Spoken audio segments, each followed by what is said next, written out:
Alors maintenant, on est en cassette atelier mémorisation numéro 2, hein, donc ce qui fait office de devoir donc de révision sur la cassette de compréhension, mais aussi de découverte. Hein. Et je commence par la fin. Je ne sais plus si c'est la fin, enfin, en tous les cas je commence toujours cette partie-là, qui est quand même une des plus importantes, les examens visuels, hein, pour vous familiariser justement avec ces idées qu'on a déjà développées dans l'atelier mémorisation numéro 1. Donc on reprend. Alors, on a un dessin, hein, Madame Yesta a montré le dessin, voilà, hein, on voit tout le dessin, voilà, ok, on voit tout, hein. On est à peu près là, on est un petit peu près, un peu plus loin. Ah oui. Hein. Bien, alors on retourne aux questions. Première question, pour ce que l'on envoie, donnez l'intervalle de définition de f de x. Pour ce que l'on envoie. Hein. Bon, eh bien, c'est facile. Hein. J'ai une portion de courbe. Hein. Quels sont les x qui sont définis? Ce sont bien sûr les x qui font que tous ces points de courbe sont reliés les uns aux autres par une courbe. Hein. Donc les x en question, bah, c'est tout cela. Hein. C'est tous les x là, tout cela. Tous ces x là, donc les x sont ici. Hein. Donc en fait, ce sont tous ces x là. Hein. Y compris bêta. Y compris bêta, regardez, il y a un point qui est pris par la courbe. Hein. Y compris alpha. Regardez, alpha, il y a un point qui est pris dans la courbe. Hein. Voilà. Donc, on va dire que le domaine de définition, c'est le domaine qui va de... Pas le domaine de définition. L'intervalle de définition, c'est l'intervalle qui va de alpha à bêta. Hein. Écrivons-le. On peut dire que le domaine de f de x, hein, on l'écrit aussi comme ça, le domaine de f. Hein, le domaine de f, c'est le domaine qui va de donc alpha compris, le plus petit, jusqu'au plus grand, qui lui aussi est compris, alpha, bêta. On voit bien? Oui, on voit bien? Oui, on voit très bien. Parfait. Donc le domaine de définition, c'est le domaine qui va de alpha à bêta. Écrivons-le en compréhension, le domaine de définition de f, c'est égal à l'ensemble des x appartenant à R. C'est vrai que ces x appartiennent bien à R, mais il n'y a que ces x là. Hein. C'est l'ensemble des x appartenant à R, tel que x soit compris entre alpha et bêta. Est-ce que j'ai bien écrit ici? Non, pas tout à fait, parce que là je mets x strictement supérieur à alpha. C'est pas vrai. X peut être égal à alpha. Par conséquent, x compris entre alpha et bêta. De même bêta, est-ce que x doit être inférieur à bêta? Absolument pas. X peut être égal à bêta. Par conséquent, c'est l'ensemble des x compris entre alpha et bêta. Bien, Madame Yashita, on a tout pris. Ok. Oui. Allez, deuxième question, donnez l'ensemble d'arrivées de f de x. L'ensemble d'arrivées. Alors là, ce sont tous les f de x qui existent. Où sont-ils les f de x? Ben voilà, on voit déjà f de bêta, f de alpha. Bon, imaginons que je prenne ici des x0, des x1, des x2. Hein. Quels sont les f de x? Regardez bien. Là, je pars des x, x0, x1. Quels sont les f de x? Et je monte jusqu'à là. Hop. De là, je repars horizontalement pour trouver, regardez bien, x0 est en relation avec f de x0. Hein. x1 est en relation avec f de x1. Bon, tous les f de x qui vont exister, hein, tous les f de x de l'ensemble d'arrivée, ce sont les éléments qui partent du plus petit. Attention, ici le plus petit c'est f de bêta. Hein. On voit que la distance ici, par exemple, hein, cette distance-là, est plus petite que celle qui va, par exemple, jusqu'à f de alpha. Hein. voit que les distances ne sont pas les mêmes. Donc le plus petit, en fait, le plus petit, c'est le premier. Hein, c'est le premier, c'est bien sûr f de bêta. Et on monte, et en fait, ça va être tous les f de x compris entre f de bêta et f de alpha. Écrivons-le, l'ensemble d'arrivées,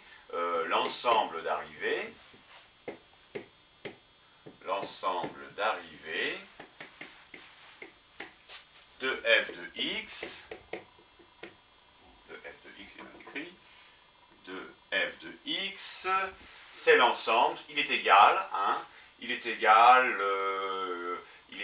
à l'intervalle qui va de f de bêta.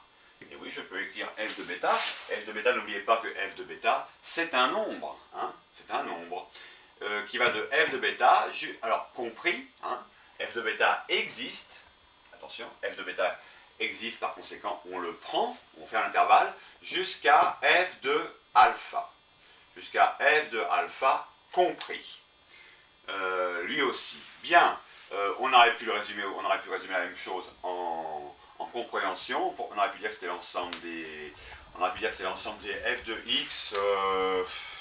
Oui, ce sont des nombres. C'est l'ensemble des f de x, si on veut, appartenant, c'est un peu, je fais un peu de façon à moi, hein, appartenant à R, tel que f de x soit compris ou égal à le plus petit f de bêta et le plus grand f de alpha. Voilà. Et je ferme la collade. Hein. J'ai résumé ici ce qui était écrit ici et ce qui découlait de ça. Hein. En effet, c'est l'ensemble des f de x appartenant à R, parce que c'est aussi R ici, hein, appartenant à R, tel que les f de x soient compris entre f de bêta, donc plus grand que f de bêta ou égal à f de bêta, et plus petit que f de alpha ou égal à f de alpha. Bien, on aurait pu visionner ça aussi. Alors on parle d'ensemble de définition, d'ensemble d'arrivée. On aurait pu revoir le problème comme ça aussi, on se rappelle. Hein, on a un ensemble de départ. L'ensemble de départ, qu'est-ce que c'est l'ensemble de départ? Qu'est-ce que c'est pour nous l'ensemble de départ? C'est l'ensemble d'où l'on part. D'où l'on part, ce sont l'ensemble des x. Par conséquent, ici, l'ensemble de départ, d comme départ, en fait pour nous, c'est l'ensemble, c'est égal à l'ensemble des deux f, hein, ou l'intervalle de définition. Hein. Dedans, il y a des x, hein, on se rappelle qu'il y a des x. Voilà. Et l'ensemble d'arrivée, eh bien l'ensemble d'arrivée, on va appeler grand A, comme ensemble d'arrivée, c'est l'ensemble des f de x. Hein. Voilà, on met des f de x. Hein. Sans vouloir davantage parler à propos de ce dessin-là, ça s'appelle aussi un diagramme. Hein. Il y a une relation f, une relation f qui établit un lien entre les x. Hein. Ici, on a par exemple alpha, là, on a bêta, on a x1, x2, etc. Hein. x3, si on veut. Et bien ici, on a f de alpha. Pour x1, on a f de x1, qui est un nombre.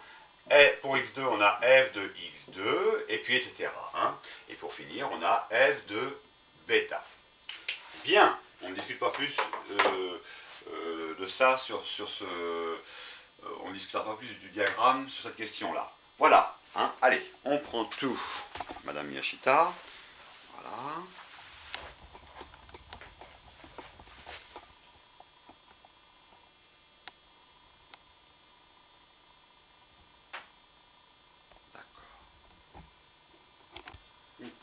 Allez, troisième question.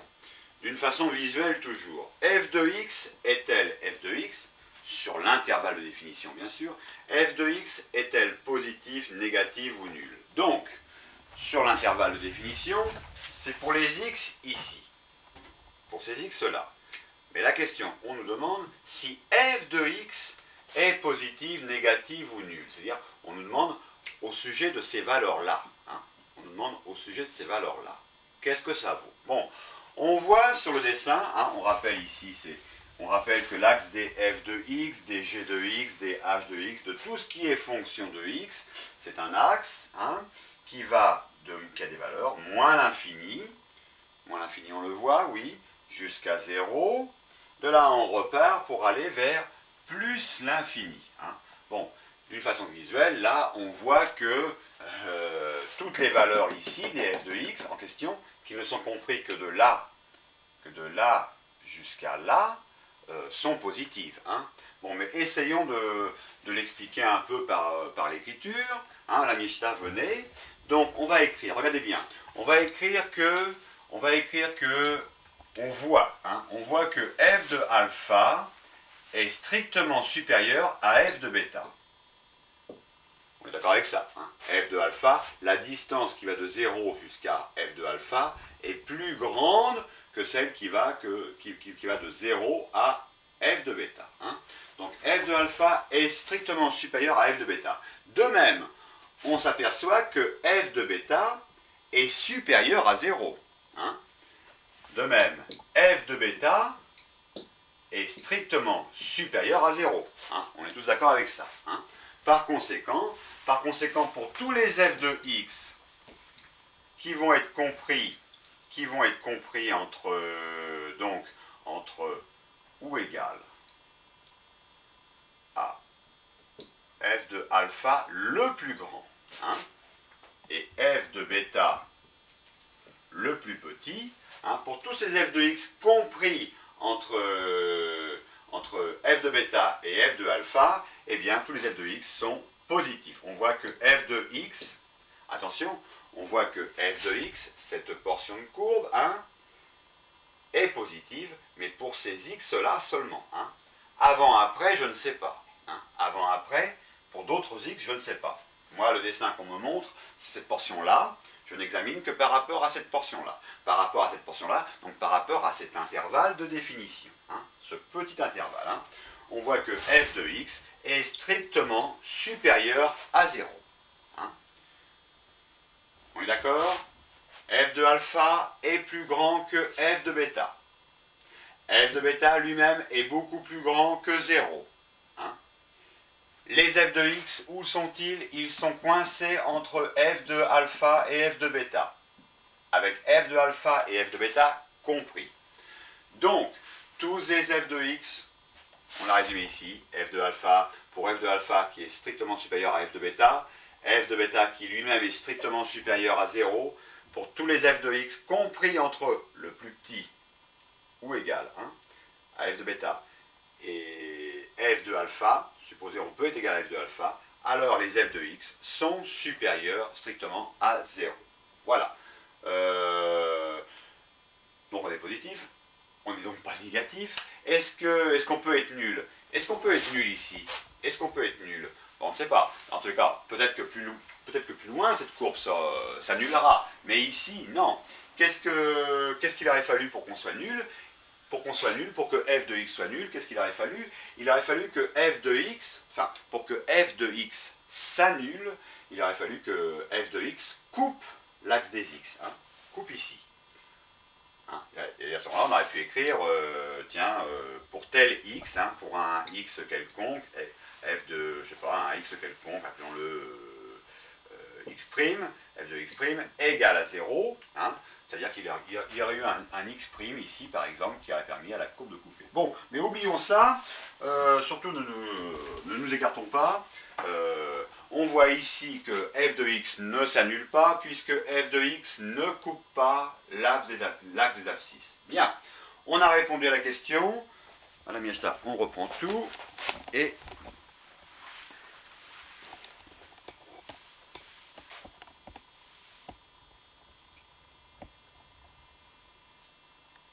on continue. Alors on voit peut-être mal ici, c'est en haut, à cause de la lumière, c'est f de alpha strictement supérieur à f de bêta. Allez, question 4. Sur son intervalle de définition, donnez le sens de variation de f de x. Hein. On se rappelle, qu'est-ce que ça veut dire donner le sens? Qu'est-ce que ça veut dire donner le sens de variation d'une fonction de f de x ou de n'importe quelle fonction, c'est dire si celle-ci, si la fonction f de x, g de x ou n'importe quoi, est croissante, décroissante, strictement croissante, strictement décroissante, ou encore constante. Allez, allons voir au tableau ce qui se passe. Hein. Donc déjà, on peut voir alpha, bêta. Alpha, bêta et f de bêta, f de alpha. On peut faire une première observation. Regardez bien. Alpha est strictement plus petit que bêta. Hein. Mais f de bêta, lui, est strictement plus petit que f de alpha. Ou si vous voulez encore, f de alpha est plus grand que f de bêta. Hein, on reprend. Alpha, lui, est plus petit que bêta. Alpha est plus petit, en effet. La distance qui va de là à là est plus petite que la distance qui va de là à là. Hein. Donc alpha est plus petit que bêta. Mais, par contre, f de alpha est plus grand que f de bêta. En effet, f de alpha, hein, f de alpha est plus grand que f de bêta. Bien. En fait, et ça va être vrai pour tous les, pour tous les x et f de x à la courbe. Regardez bien. Si je prends encore, toujours en visuel, si je prends un x0 et un x1, hein, on voit bien, approchez-vous un peu, Madame Miyashita. Voilà, voilà, c'est bon. Voilà. Si je prends un f de x0, voilà, comme ça, avec ça. J'ai besoin de ça avec. Si je prends un x0 et un x1, regardez bien, on peut dire que ici, d'une façon visuelle, x0 est plus petit que x1. Hein. Que vaut x0 ? On peut l'écrire. x0 est plus petit que x1. Je projette verticalement, je recoupe la courbe, je projette horizontalement, j'arrive sur f de x0. Hein. F de x0 ici est en relation avec x0. Hein. De même, x1, je le projette verticalement, puis horizontalement, et j'arrive à f de x1. Donc j'ai dit que x0 était plus petit que x1, x0 est plus petit que x1, mais, regardez bien, à l'arrivée, qu'est-ce qu'on a ? On a f de x1, vous voyez, cette distance-là est plus petite, cette distance-là est plus petite que celle-là. Hein. On s'aperçoit qu'à l'arrivée, c'est f de x1 qui est plus petite que f de x0. Hein. On a l'opposé. Donc là, on peut déjà avoir, on a déjà une idée là, et puis on a le sens strict. Regardez bien, oui, c'est très important. On a le sens strict, c'est-à-dire que x0 est vraiment plus petit que x1. Il n'est pas égal à x1. Hein. De même, f de x1 est plus petit que f de x0, il n'est pas égal à f de x0. Hein. Par conséquent, on a une fonction strictement décroissante. Rappelons un peu un énoncé, enfin, tel que moi je l'énonce, hein, qui n'est peut-être pas l'énoncé que le prof donnera. Hein. Ce sont des idées, hein, il faut le prendre sur le plan des idées. Hein. Bien sûr, lorsque vous serez en cours là-dessus, vous calquerez sur l'écriture de vos profs. Hein. Moi, je prends quelques libertés ici pour expliquer, mais ça n'est pas l'écriture rigoureuse. Donc, regardez bien comment vos profs écrivent la chose pour l'écrire comme eux l'écrivent. Hein. Alors, on pourrait résumer comme ça. Quel que soit x0 appartenant à alpha compris, bêta non compris. Donc, x0 peut être égal à alpha, il peut être partout x0, mais il ne peut pas être en bêta. Il peut aller juste avant bêta. Juste avant bêta, ok, mais il ne peut pas être égal à bêta. Hein. De même, quel que soit x1 appartenant à l'intervalle alpha non compris, bêta compris. Donc x1, lui, par contre, il peut être égal à bêta. x1, il peut être égal à bêta, et il peut être partout par là aussi, hein. Il peut être partout par là, mais il ne peut pas être égal à alpha. Avant alpha, oui, il peut être égal à avant alpha. Juste avant alpha, il peut être égal, mais il ne peut pas être égal à alpha. Bon. Pourquoi est-ce que j'ai pris ces restrictions? Parce que il est évident que si x0 vaut alpha, parce que x0 peut valoir alpha, si x0 vaut alpha, et moi si je veux x0 strictement inférieur à x1, hein, il faut bien que je me ménage une petite place pour que x0 ait une place et que en même temps remplir la condition et en même temps remplir l'autre condition que x0 soit plus petit que x1. Donc x0 peut être alpha, hein. Donc on a rappelé ici, si, on revient, si quel que soit x0 appartenant à l'intervalle alpha compris, bêta non compris, et quel que soit x1 appartenant à alpha non compris, bêta compris, avec x0 inférieur à x1. Donc si on a x0, on veut x0 inférieur à x1, on nous impose, on se l'impose, hein. Avec x0 inférieur à x1, et que cela entraîne que f de x1 soit inférieur à f de x0, est-ce que je me suis pas trompé? Non, oui. Et que cela entraîne que f de x1 soit inférieur à f de x0, c'est-à-dire le contraire, c'est-à-dire que la valeur, on voit que x0 est plus petit que x1, mais on voit que par contre la relation, hein, en x1, on voit que x1 est plus grand que x0 si je l'ai à l'envers, mais on voit que f de x1, lui par contre, f de x1, il est plus petit que f de x0. Hein. On aurait pu écrire aussi f de x0 supérieur à f de x1, alors f de x est strictement décroissante sur l'intervalle de définition. Voilà, bon, un peu d'écriture pour résumer une situation. On voit qu'elle décroît. Hein. Comment l'expliquer encore avec des mots, avec d'autres mots? Eh bien, vous voyez, plus x croît, hein, de alpha, on croît du verbe croître, hein, on croît, c'est-à-dire qu'on grandit, on grossit, hein, eh bien, f de x, lui, regardez, f de x, il diminue. Il diminue. Plus les x, plus on avance, plus on grandit en x, plus on diminue.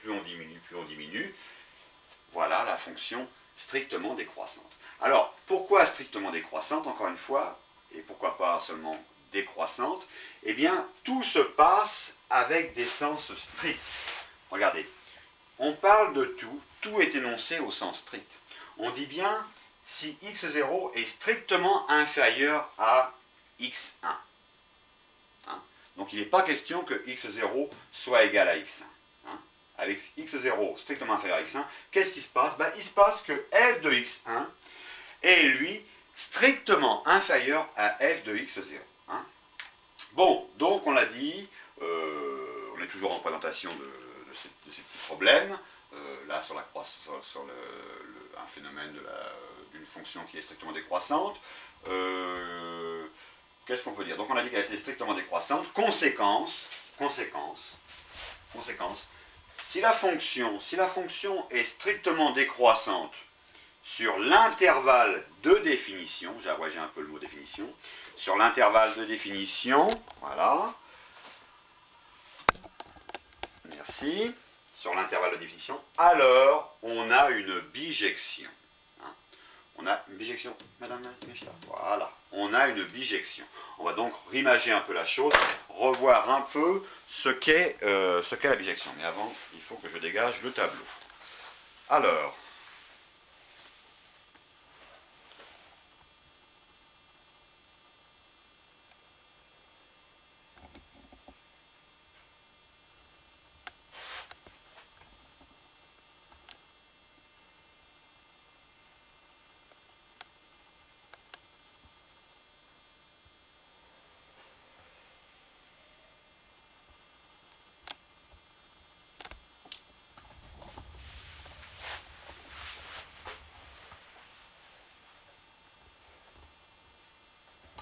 à peu près là.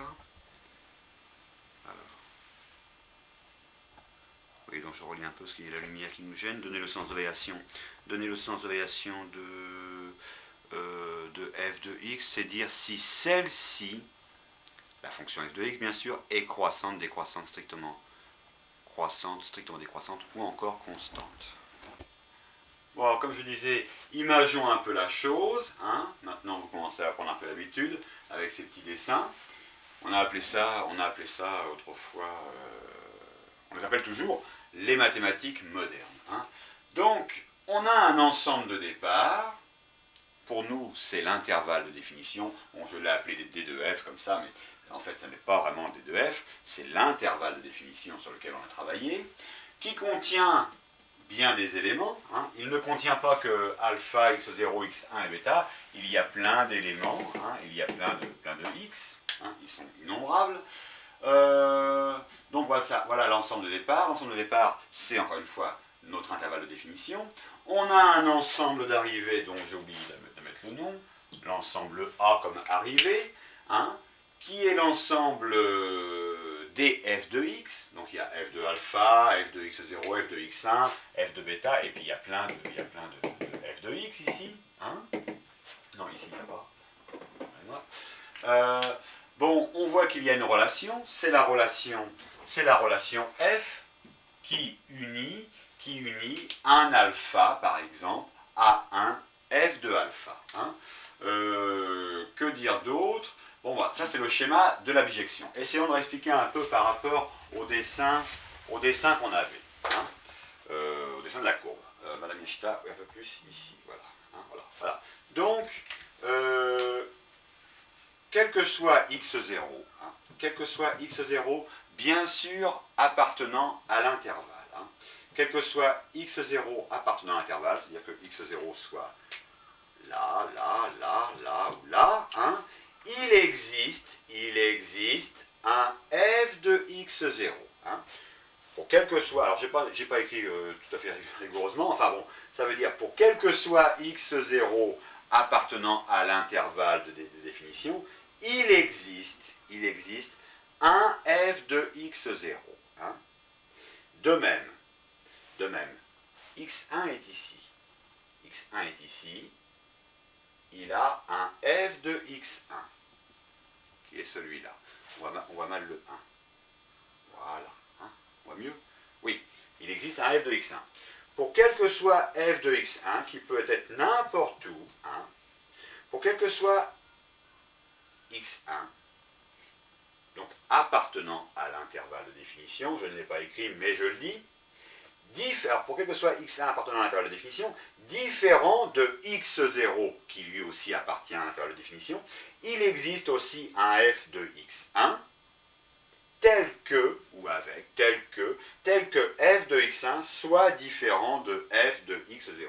Vous allez dire, mais même si c'était près, regardez, si je prenais x0 ici et que je prenne x1 juste à côté, hein, différent de x0, mais très près, eh bien, il existerait un f de x1, c'est-à-dire une valeur ici, f de x1, hein, et f de x0, qui seraient deux valeurs très proches l'une de l'autre, mais qui ne seraient pas égales. Hein. Par conséquent, si x0 est différent de x1, et que cela entraîne que f de x0 soit différent de f de x1, alors on a bijection, hein, à condition qu'il existe, bien sûr, f de x0 et f de x1, bien sûr. Donc on a fait le dessin ici, maintenant on revient au dessin. Donc, hein, c'est un schéma pour comprendre. Là, ici, il y a tous les x de l'intervalle de définition, hein, qui va de alpha jusqu'à bêta. Alors, il y a plein d'x, hein, ici, il n'y a pas que x0, comme je l'ai dit, et x1, il y a plein d'x. Hein, et ils sont tous en relation avec 1. Tous ces x-là sont en relation avec 1 et un seul f de x. Hein. F de alpha reçoit alpha. F de x0 reçoit x0. F de x1 reçoit x1, etc. Hein. De même, de plus, chaque f de x est différent, par exemple, f de alpha est différent de f de x0. Forcément. Hein. Si alpha est différent de x0, comme c'est le cas ici, alpha est différent de x0, hein, et qu'il existe f de alpha et qu'il existe f de x0, avec f de alpha différent de f de x0, alors il y a bijection. Hein.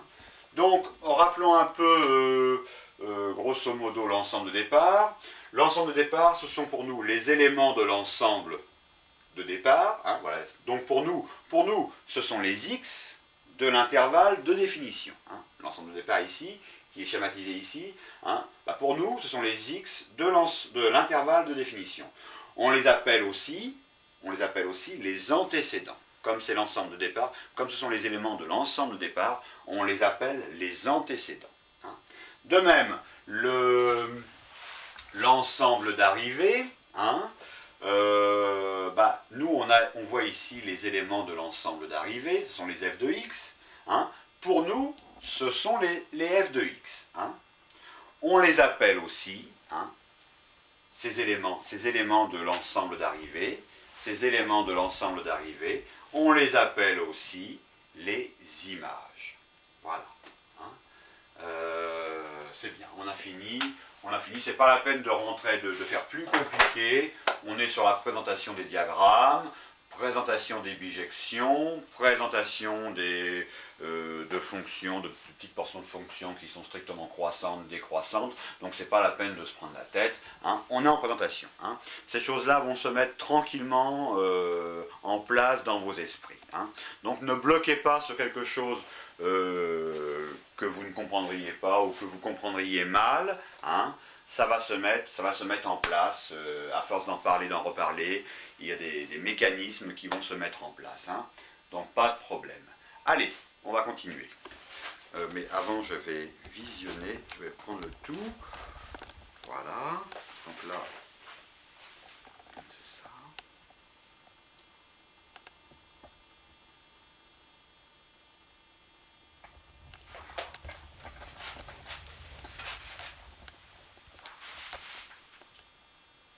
Alors ce qu'on voit en vert à gauche, c'est f de x0, f de x1, c'est un peu petit. Je reconnais que c'est un peu petit. Voilà.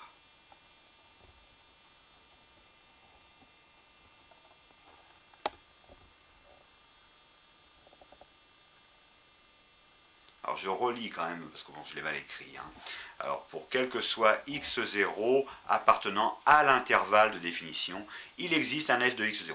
Et il faut qu'il existe un f de x0. S'il n'existait pas un f de x0, on n'aurait pas bijection. Donc quand on dit il existe, c'est qu'il faut qu'il y ait un et un seul.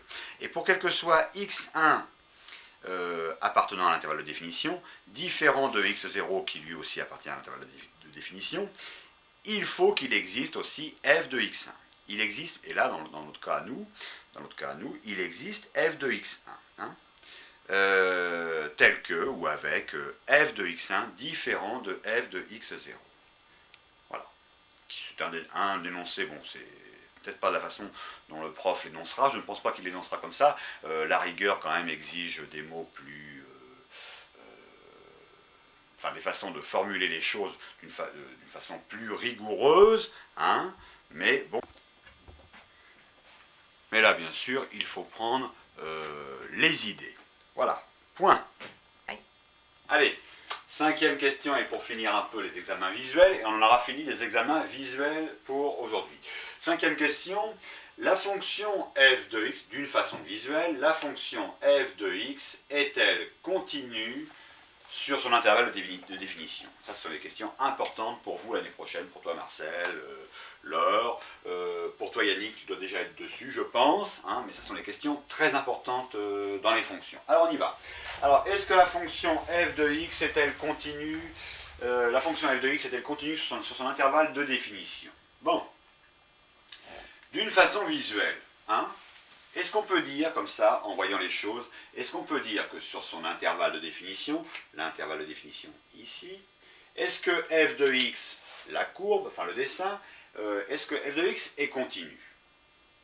Oui, elle l'est, hein, d'une façon visuelle. Elle est continue. Hein. Qu'est-ce qui ne serait pas continu, par exemple? Ce serait d'avoir, tiens, hop, et puis ici, par exemple. Hein, là, il y aurait, entre cet x-là et les x seraient très proches, les x seraient très proches, c'est très mal dessiné, hein, il y aurait, pour deux x très très proches l'un de l'autre, même carrément à côté l'un de l'autre, hein, pour deux x à côté de l'un de l'autre, l'un aurait cette valeur-là, l'autre aurait cette valeur-là, hein, on voit qu'on a une interruption dans la courbe. Hein. Un autre dessin, par exemple, d'interruption de courbe, voilà, un trou dont le nom m'échappe. Hein.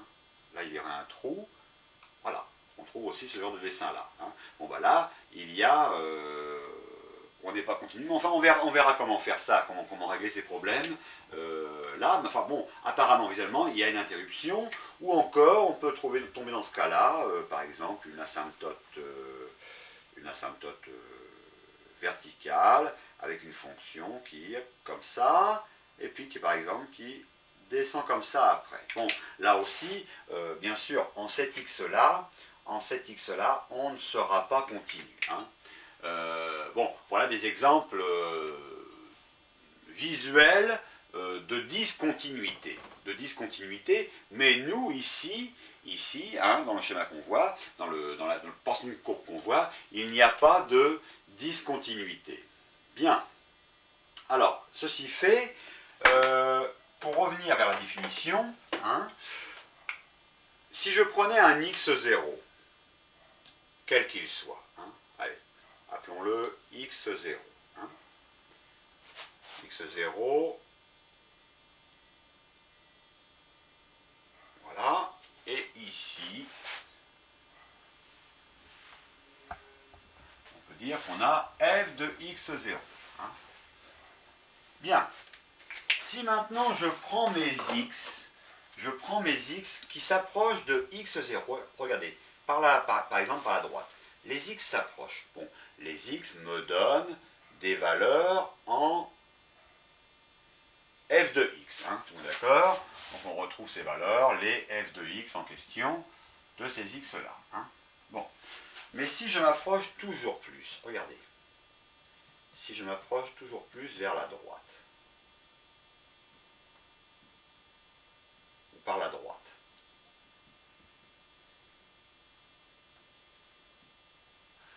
Regardez, la valeur de f de x se rapproche de f de x0. Hein. Plus mes x à droite, les x hein, à droite, se rapprochent de x0, comme ça, hein, par la droite on va dire. Hein. Plus on se rapproche près de x0, plus la valeur en f de x, qui n'est pas écrite, j'ai pas la place, plus la valeur en f de x ressemble à la valeur f de x0, f de x0, à tel point que x s'approche tellement près qu'on va dire que f de x0 est égal à f de x, qui est égal à L, la limite. Hein. Que vaut L? C'est f de x0, c'est f de x, quand x s'approche très près par la droite de x0, hein, au point de devenir même x0. C'est une façon de voir la continuité en un x0. De même, si les x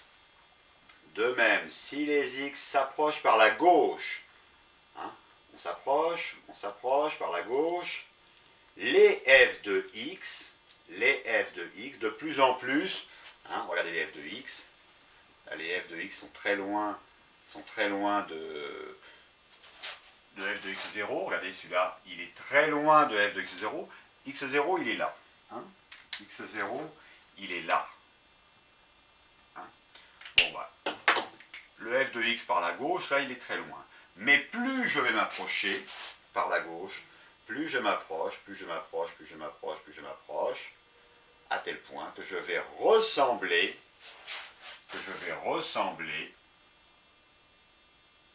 à f de x0. Voilà. Donc, voit un peu le schéma. On voit que si on cerne, si on encadre x0 avec des x par la droite et par la gauche, et qu'on se rapproche indéfiniment de x0, bon, on voit que f de x est égal à f de x0.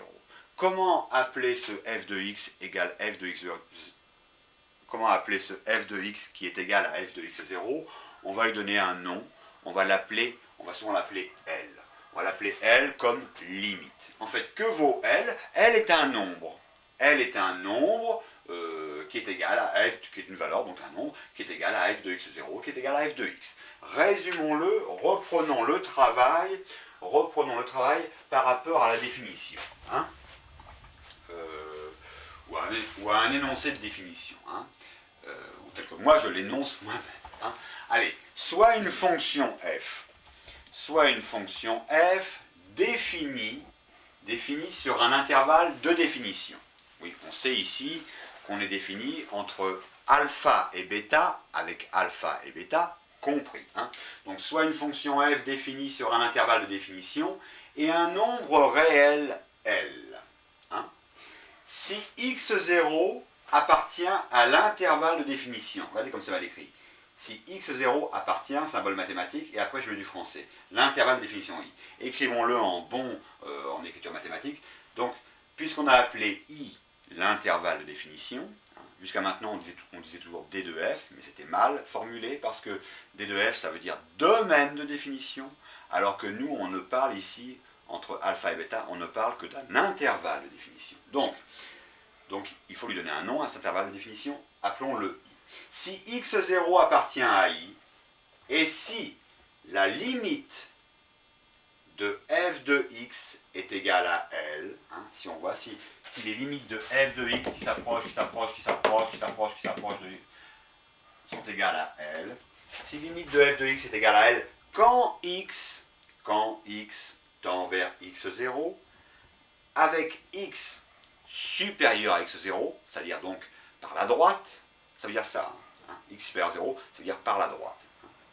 Et x inférieur à x0 par la gauche.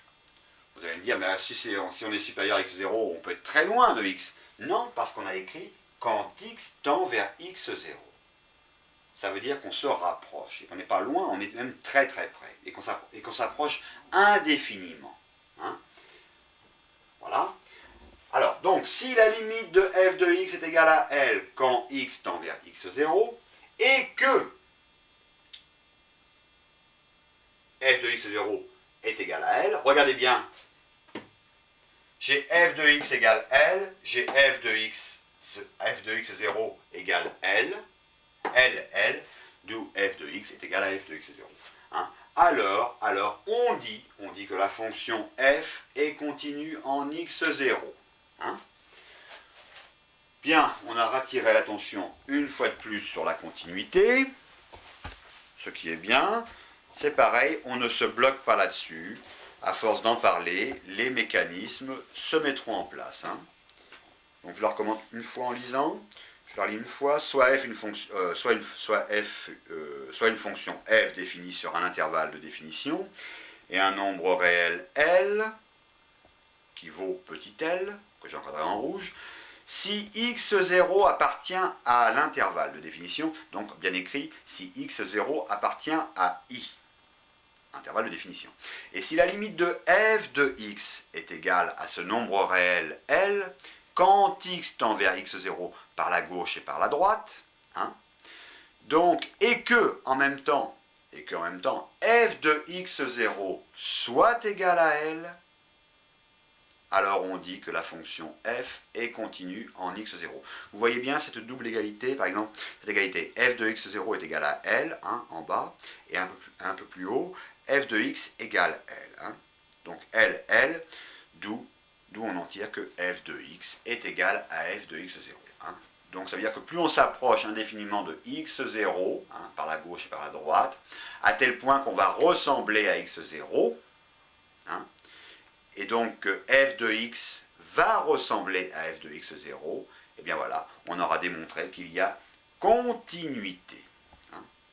Bien, en x0 bien sûr. Oui, une chose encore. De manière générale, toutes les fonctions que vous étudierez au programme seront soit des fonctions continues sur R, soit des fonctions continues sur leur domaine de définition, soit des fonctions continues sur un intervalle de définition. Hein. Allez, je reprends vite fait l'énoncé.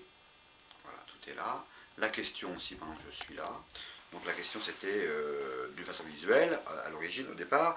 La fonction f de x est-elle continue sur son intervalle de définition? Et enfin, on repart sur le dessin. Voilà. Hein.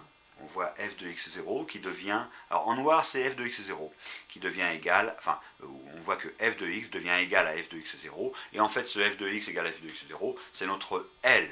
Hein. Voilà. Ok. On revoit aussi les petits exemples, par exemple que j'avais montré à droite de discontinuité. Bien.